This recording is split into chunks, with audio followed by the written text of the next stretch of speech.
گلبریان ای زیبا سنبولزار ای زیبا گلبریان ای زیبا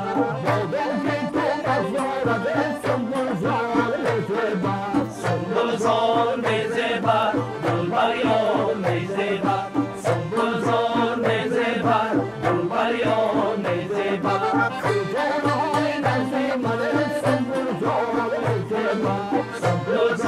ای زیبا گلبریان ای زیبا سنبولزار ای زیبا گلبریان ای زیبا سنبولزار ای زیبا گلبریان ای زیبا سنبولزار ای زیبا گلبریان ای زیبا سنبولزار ای زیبا گلبریان ای زیبا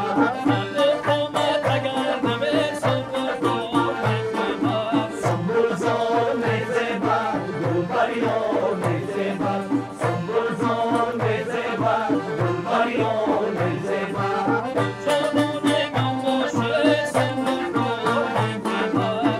سنبولزار ای زیبا گلبریان ای زیبا سنبولزار ای زیبا گلبریان ای زیبا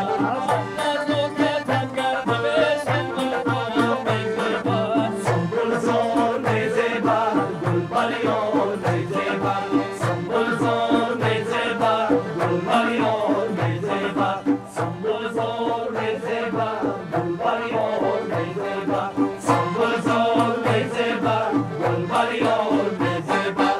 درود عرض میکنیم دوستانی عزیز و ارجمند. برنامه گنجور است و ما در ناحیه عبدالرحمن جامی قرار داریم، در حلقه هنرمندان محبوب این دیار و تصمیم گرفتیم که در این برنامه از خزینه ترانه‌های مردمی، ترانه‌های بهترین را پیشنهاد شما گردانیم و برنامه ما با یک ترانه زیبا آغاز گردید که واقعا هم مثل همین روده که حال روان است، روان و زیبا بود. من درود عرض میکنم به شما و من میخواستم راجع به همین ترانه برای ما کمی قصه کنید که این چگونه ترانه است و اصلا در بخش فرهنگی ناحیه عبدالرحمن جامی برای احیا کردن سرودهای مردمی چیکار میکنه؟ واقعا هم این سروده که ما پیشکش تماشابینان گرداندیم سرود بسیار یک سرود مردمی از دهان خلق از استاد گریز عبدالرحمنوف که یکی از بهترین هنرمندان ناحیه عبدالرحمن جامی بودند شادروان.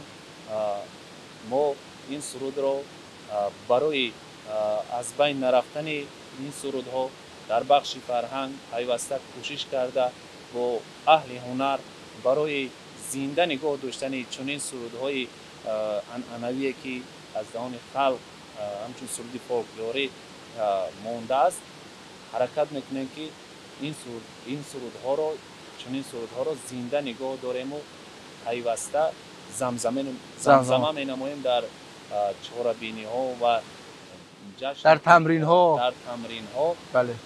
بسیار یک سرود زیبا از سرود سنبولزار که از دهان استاد گریز عبدالرحمنوف این هم فکر میکنم گریز عبدالرحمنوف در اساس همون ترانه های مردمی، آهنگ های مردمی این ترانه را ایجاد کردن. بله، و خیلی مثلا ترانه زیبا هم هست. بله. ترانه شوخ و زیبا و دلنشین. بله. از دهان اون کس چکلی که شما قید نمودید فوقت جان اون کس از مردم، از دهان مردم شاید شنیده باشد و برای زنده نگاه داشتن اون کس سرایدن و بعد از آن من استاد دیگری ما استاد غیب‌الله مرگنوف در اینجا حضور دارند. این کسا می سرایدن این ترانه رو بعدا ما جوانان از استادان شنویده باز ما میخواید انتقال دهید میگونه. بله. ما میخواهیم که این سرودا رو زنده نگاه داریم و بله. در آینده نسل نورس نیست با این سرودا رو از خود کنه از زمزمه نماید. ما در راجع به این سرود ما میخواهیم باز استاد یکم گفتنی رو داشته باشند. بله. مرحبا. استاد صنعت تاجیک سابق کارمند چهارسه جمهوری تاجیکستان گریز عبدالرحمنوف نهایت در ناحیه ما خدمت‌های بزرگی را به جا آورده است. از جمله او را در خلق همچون گریزمرد گفته نام می‌گرفتند. سبب گریزمرد نام گرفتن خلق از آن عبارت بود که هر یک سرود را اون کس مرتنوار می‌سرایدند صبح چوخ از این لحاظ این سرود سنبولزوی که از سوی اون کس باشد این از دهان خلق جمع آوری کرده شدگی برای جمع آوری سرودهای مردمی تلاش می‌کردند. تلاش می‌کردند. از جمله در تمام چهارمنوی جمهوری ناحیوی ولایتی این سرودها قطعی اهل صنعتکاران ناحیه برآمد می‌کردیم که با تماشاگران نهایت پسند می‌آمد. از این رو خدمت بزرگ را ما در آن می‌بینیم که همین سرودها تا در ما اومده رسیدند. ما باید این سرودها با دوام دهیم چون که این سرود خلقی از بین خلق نروند.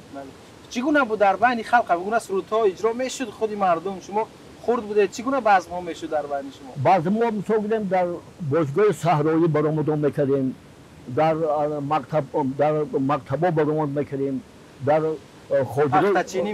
پختچینی می‌رفتیم، در چپنگ‌های جای صورت کارگران دهقانان این سرود ما زمین می‌کردیم که نهایت به خلق پسند می‌آمد. این هم باشد خدمت بزرگی چهارمان گریز ابرامون بود.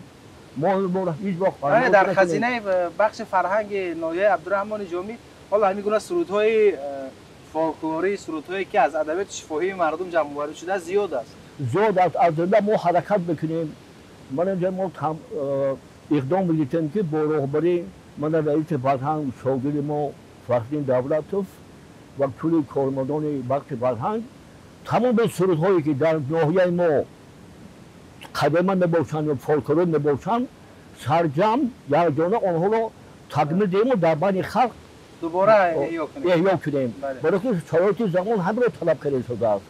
و ما صنعت قدیما گلدوزی، نقاشی، آهنگری، دوزندگی همه هنرهایی که دوره پیش یادگار ما داشتند باید ما حلال ادب زنده کنیم. و جوانان همه هنرها را آموزه تا که آنها با خبر باشند از هنرهای گذشته. یعنی شما میگونه با سابقه داران بیشتر کار میبرید برای روی کار آوردن، برای سرجم کردن میگونه سرودها؟ بله البته که ما برای جمع آوردن چنین سرودها با سابقه داران همکاری نموده این گونه سرودها رو پیوسته کارکرد کرده زمزمه می نماییم. چقدر که شما گفتید در بخش فرهنگی ما، در خزینه بخش فرهنگی ما این گونه سرودها از هنرمندان گذشته ما زیاد میراث مانده است که ما پیوسته این سرودها رو برای زنده نگاه داشتن زمزمه می نماییم. این حال می خواهیم یک سرود دیگر استاد گریز عبدالرحمنوف را با نام سحرناز پیشکش تماشابینان تلویزیونی سرودی مشهور سحرناز. بله. مرحمت بیننده عزیز.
نخواند بسند.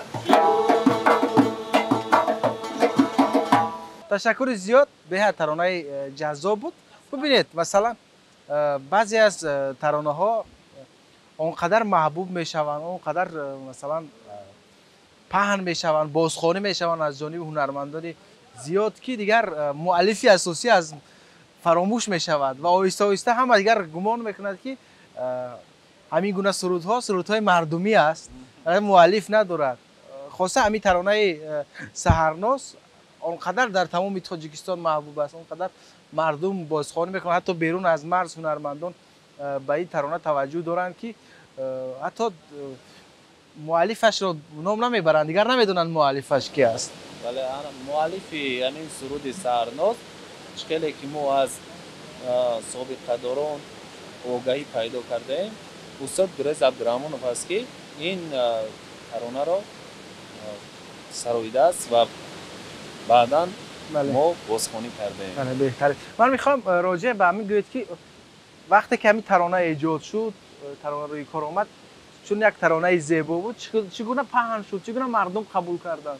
سحرناز از جمله ترانه میبود که شادران اول در مقطع خانه مدنیت ما مقطع میکردیم، بعد از آن بعد سرود تماما جای خود رو گرفتن که تلال که شد، بعد در برنامه هنری در دهات ها، در جای کاری، در میدان صحرای کلخاطی برفته در بین مهنتکشان آمه برابر بکردیم.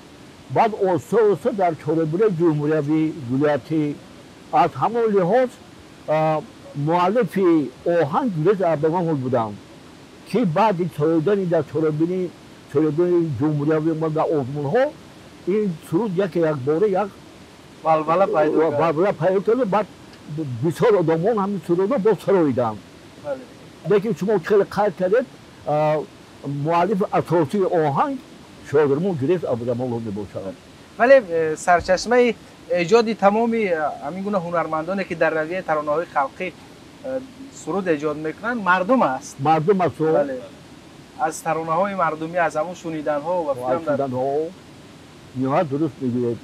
نهایت اون کس که با خلق رفت آمد نزدیک داشتن از دهان خلق همین آهنگ‌ها رو گید آورده، با آهنگ در آورده نهایت محنت میکشیدن اون منظوره مگر. و با ما جوانان یاد میدادن، ما این را با زمزمه کرده جانب بنمودیم. بله بهتره. چگونه بود همون وقتا بزم‌هایی که شما میرفتید در میان مردم؟ چایخانه‌ها بودن یا که مثلا همین اطراف ما پر از چنار است و همین چنار یک خصوصیت خاص داره در میان مردم. مثلا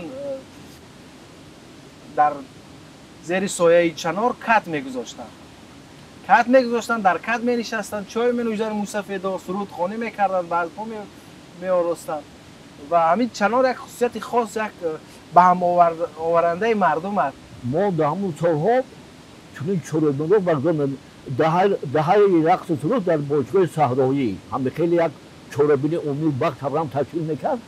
ما به سرای صحرا رفته سیخیتمون در طی یک سایه چنار می یا یک چپانگی جای دمگیری کلخاطیان اون وقت زنده برآمد بکردیم، برای که در اون وقت همه سرها را عموما کلیکی با آواز زنده برآمد بکردیم. مردم بر برابر زمزمه میکردن. یک عجایب بود، یک عجایب.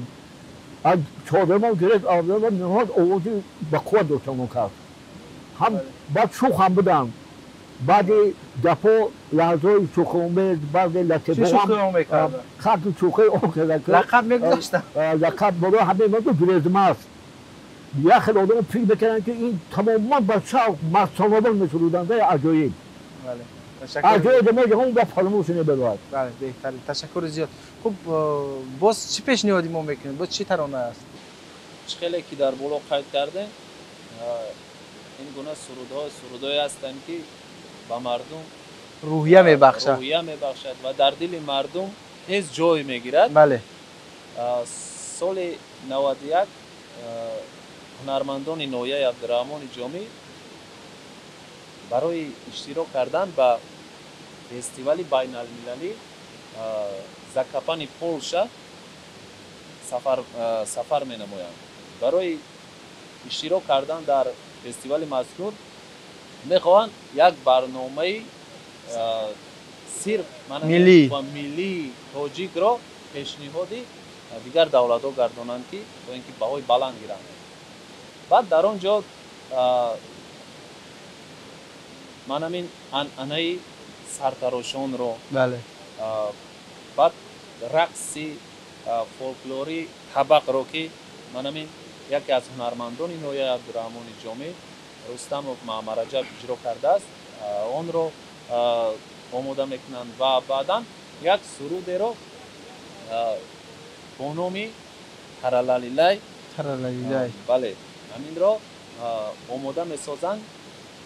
дар он вақт ин суруд рубоётҳои ин суруд аз даҳони халқ гирифта шудагӣ буд. суруд рубоётҳо дар васфи баҳору зебогии табиат буд. баъдан ҳамин сурудро ҳунармандон мераванд дар он ҷо даромад мекунанду бисёр як баҳои баланд мегиранду соҳиби табарчаи тиллоӣ гардида ман ҳамин ҳунармандое ки мо дар ин ҷоли ино шоҳид ҳастанд. бале ино иштирок карданд дар он фестивал. мана устод алиму муҳаммадшариф, мана устод одинаев сафар, мана устод ҷовир алимов, мана устод нурлои мардум табарчаи тиллоиро ба даст меорад. инҷа матлуба сафарова ва мана устод бобек муҳаммад довуду устоди азиз ғайбулло мерганов дигарон як гурӯҳ ҳунармандон дар он ҷо рафта иштирок карда соҳиби табарчаи тиллоӣ мегарданд. то ҳол дар бахши фарҳанги мо ин табарчаи тиллоӣ нигаҳдора мешавад. бале.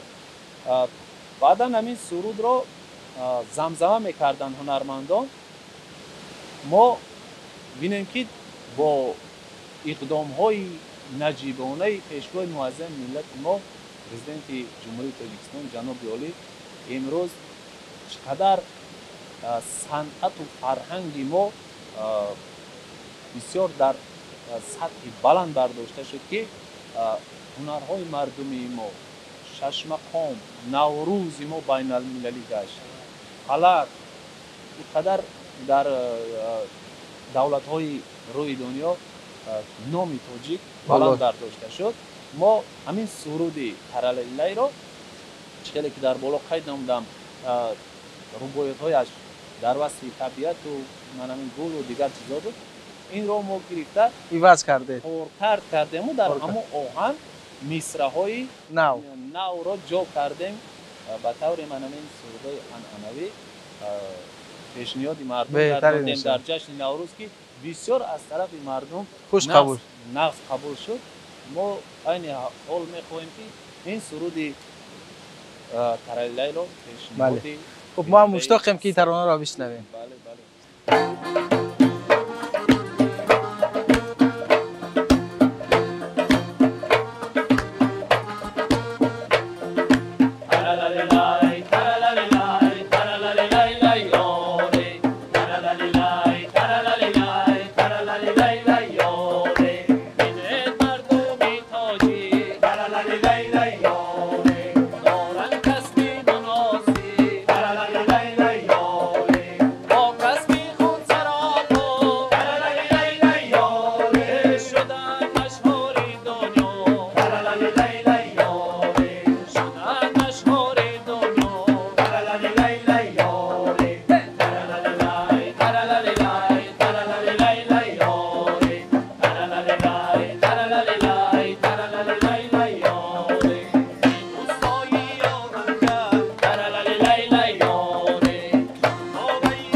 تشکر زیاد. خیلی ترانه شوق و زیبا بود.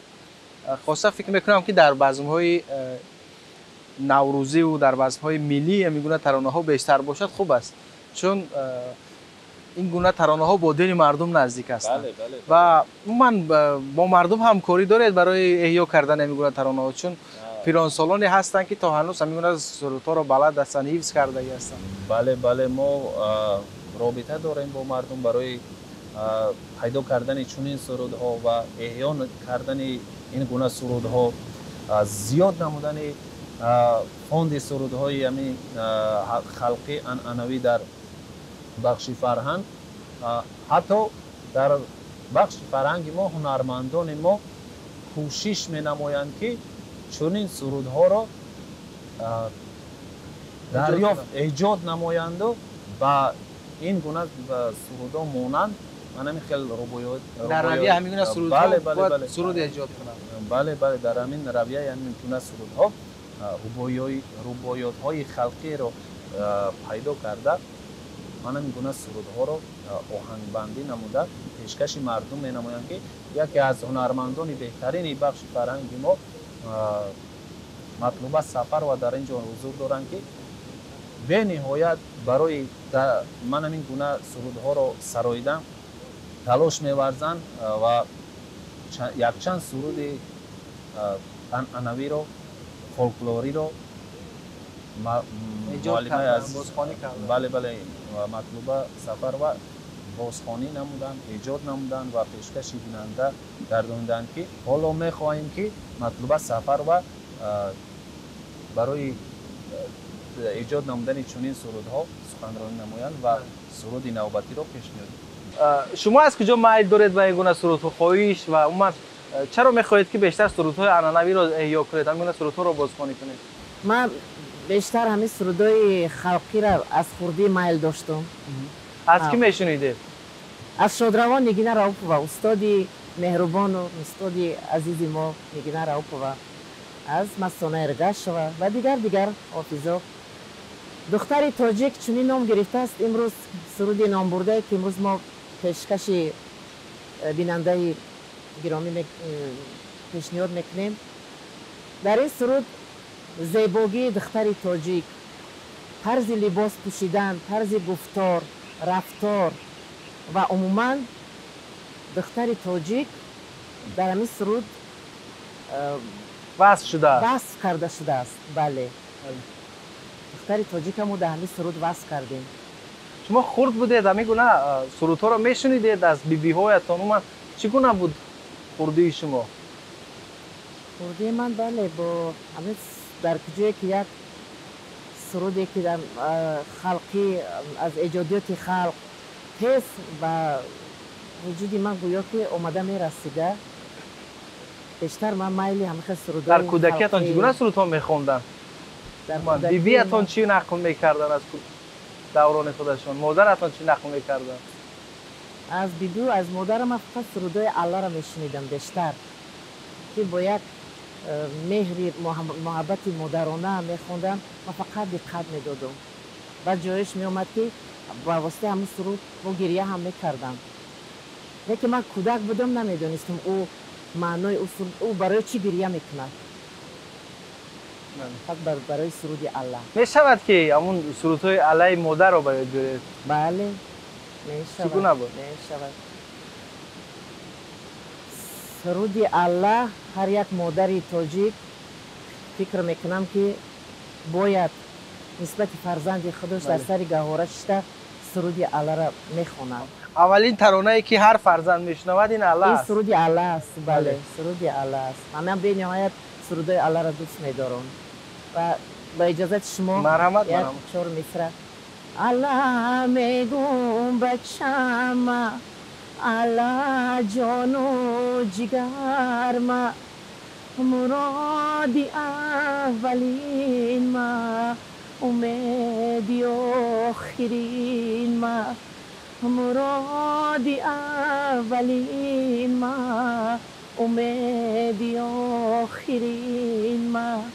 علای علای علای علای تشکر زیاد. سلامت باشید. خوب خسته نباشید. واقعا هم از اون که امروز در این حلقه بودم، از اون که در این گونه یک محیط خیلی زیبا با شما نشستم و ترانه‌های جذاب را شنیدم، واقعا لذت بردم. خیلی یک نشست زیبا بود، خیلی یک بزم زیبا بود.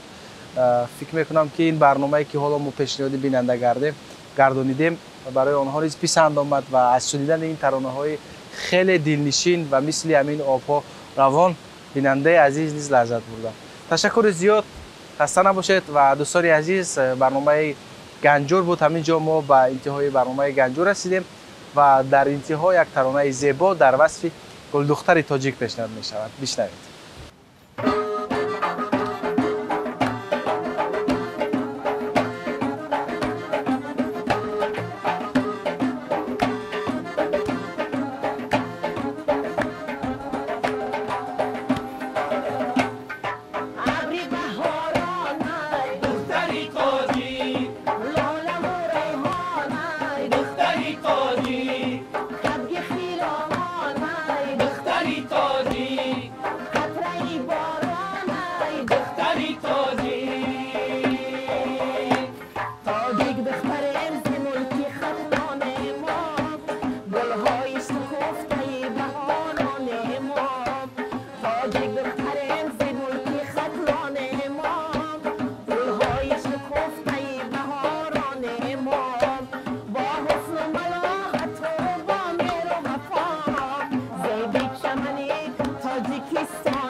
دختران تاجیکی